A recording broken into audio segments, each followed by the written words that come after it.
Coming up on The Cycle, we get you ready for James Comey's big public hearing. Amazon gives discounts to people on food stamps. And an NSA leaker gets busted by a series of stupid mistakes.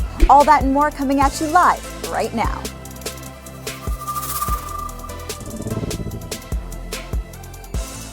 Yo. Welcome to The Cycle, where we cut through the noise and bring you the news. I'm Jacques Slade. I'm Aaliyah Jasmine, and I know Game 3 is on right now, but let's quickly get you through the day's biggest headlines. Let's get them out of the way. This is in case you missed it. The Washington Post reports that Donald Trump asked National Intelligence Director Daniel Coats to interfere in James Comey's Mike Flynn investigation. It just so happens that Coats was testifying before the Senate investigation today, but Coats refused to say if the report is true, which led to this amazing exchange. Listen to this. What is the legal basis for your refusal to testify to this committee? I'm not sure I have a legal basis. Wow, that's a great campaign slogan for this whole administration. Trump-Pence 2020. We're not sure if we have a legal basis. And just so we're clear, if the answer was actually no, he would have just said no, right? Right.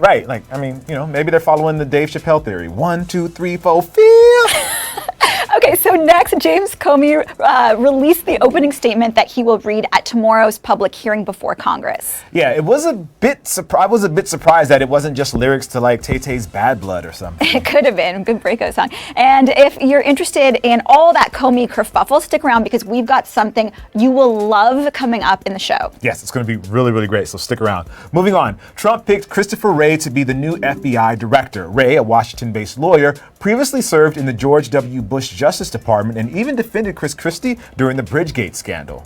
Wow, most people only get a chance to be associated with one Gates scandal in their lifetimes. He's going to be connected to two. Well, that's once we decide what to call this whole Russia scandal. Right. Give us your ideas, by the way. Comment below. Yeah, down below. All right, finally, Eric Trump went on Fox News instead of his father's critics. To me, they're not even people.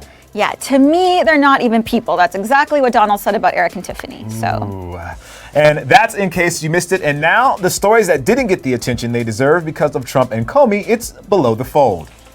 So the Kansas state legislature overrode Governor Sam Brownback's veto and ended a tax cut program once seen as a model for Republicans. Brownback called the cuts a live experiment in conservative governance when he enacted them in 2012, but they were projected to put the state $900 million in the red over the next 2 years. So Governor Brownback, for your next experiment, I just stick to the baking soda volcano thing. Yeah. Next, speaking of volcanoes, Hawaii said aloha to Donald Trump's climate policy and aloha to the rest of the world. That's goodbye and then hello, by becoming the first U.S. state to legally commit itself to the Paris Climate Agreement. A dozen other states have promised to uphold the agreement, but Hawaii is the first to put it in writing. They're now legally bound to cut emissions, regardless of how politics might change in that state. I don't know. Rising sea levels could be, a good thing for Hawaii tourism. You could snorkel with sea turtles, snorkel back to your hotel, snorkel down to your dinner, snorkel at a luau. Yeah, moving on. Remember Reality Winner, the government contractor charged with leaking NSA documents to The Intercept? Well, we have new details about how she got caught, and they are embarrassing. Yeah, most of the blame falls on The Intercept. The document that they posted had a crease on it, a hint that it had been printed out. It also featured a nearly invisible watermark that revealed when and at what printer the document was printed. Oof. I sympathize with Reality Winner. The office printer here, it beats me every single day. Yeah, me too. And authorities knew it was her because, get this, she emailed The Intercept from her work computer. So we're sorry, Reality Winner, but hey, maybe your actions will bring down our nation's foremost reality TV loser. Yeah, finally, Amazon started offering discounts on Prime memberships to people on public assistance. And sure, Amazon deserves some praise for this, but when you actually do the math, this discount results in a total savings of only $17 a year. Yeah, the really big difference will be when people are actually able to buy food on Amazon with their benefits. A pilot program for that has actually already started in 7 states. And that is below the fold. Now it's time for a story that for a lot of us was just TLDR or too long didn't read. Oldest Homo sapiens fossils claims rewrites our species' history. Wow, at first that sounds great. Rewriting history, maybe we can start with 2016. But if you're like me, you passed up the article because you were busy ogling photos of your favorite bromance, Barack Obama and Justin Trudeau in Montreal. Did you see these two together? I did see those two together. Love that bromance. Anyways, we've got your back. Scientists found human fossils in Morocco that basically blow up our existing concept of when and where human beings evolved. The fossils date back 300,000 years, a full 100,000 years before we thought. That's right. Betty White is 100,000 years older than we believed. It's amazing. She hasn't aged a day. Plus, there's the fact that they were discovered in Morocco, in the northwest tip of Africa. That shoots down the existing theory that humans came up in an area of East Africa that's now part of Ethiopia and Kenya, known as the Cradle of Life, which actually sounds like it should be a Lion King song. It does. It's also a big deal because the remains of several early humans were found. We usually only discover one at a time. But these Homo sapiens had friends. Maybe they even had parties they didn't invite other Homo sapiens to because of, weird grudges. It was a party to watch The Bachelorette. You didn't want to be there. I just wanted to be invited. I'm just saying.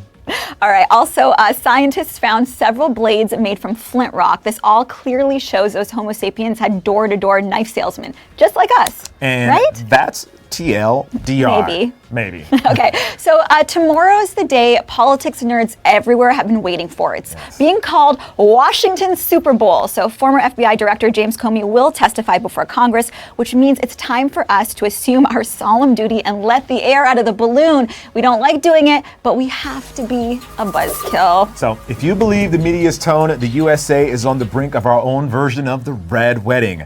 Bars will be hosting viewing parties. CNN literally has been running a countdown clock for days. It's ridiculous. Yeah, it's like the whole world has turned into an incompetent supervillain. NBC even published an inside look at the hearings room like it's a fantasy suite on The Bachelor. A Bachelor? That's too See, much this is here. why you weren't invited to the Bachelor viewing party. Apparently You don't not. even know what the fantasy suite But is. if you're counting on your boy Comey to end a presidency and save the republic tomorrow, well, you should probably listen to us before you get a little too excited. Yes, there's a good chance tomorrow could be more disappointing than this year's NBA playoffs. And here's why. For starters, it's possible that everything that matters has already been reported. Remember the week Comey got fired? Every day, the New York Times and the Washington Post had massive scoops. They opened the floodgates for leakers. Does Comey really have some new bombshell piece of info in his back pocket? Probably not. In fact, there's nothing really new in Comey's opening remarks other than this great section where Comey describes how he reacted when Trump asked him for loyalty. I didn't move, speak, or change my facial expression in any way during the awkward silence that followed. It's like a romance novel. Yeah, that's right. Trump turned Comey into a bit of a robot, and it sounds like he was really this close to initiating his self-destruct sequence. Aren't we all? Okay, so second reason tomorrow might be a bigger letdown than the Suicide Squad movie. Comey was head of the FBI. He's not about to reveal anything classified to us, to the public. He's reportedly already met with Robert Mueller, who's running the Russia investigation. So there's a good chance that Mueller gave him a whole list of things that he shouldn't talk about to avoid compromising the work that they've done. Yeah, that makes sense. And finally, reason number 3, tomorrow could be more anticlimactic than Alien Covenant. Half the people asking questions might not actually want to know the answers. We've seen this in other hearings, like when Sally Yates testified. Republicans do what they can to run out the clock by asking pointless questions about leaks, Hillary's emails, and whether a hot dog is a sandwich. They actually asked that question. Yeah. That doesn't mean the testimony will be pointless. It's one thing when a newspaper reporter, citing anonymous sources, accuses a president of obstructing justice. But it will be a whole different ballgame if and when the FBI director confirms it under oath. Anyways, we're really sorry to be party poopers or party peers if you're in a Russian hotel room, but sometimes you just gotta be a buzzkill. And that's The Cycle today. Be sure to like and follow us at The Cycle Live. Yeah, do it tonight because you do not want to miss tomorrow. We'll have Comey testimony. Big show. We'll have the UK election right here. I can tell you guys are on the edge of your seats. Okay, go watch the rest of the basketball game, guys. Good night. We'll see you tomorrow. Go Make sure to Cavs. follow us at The Cycle Live on Twitter and Instagram. And like, share, subscribe to us on YouTube and Facebook, all that good stuff at The Cycle Live.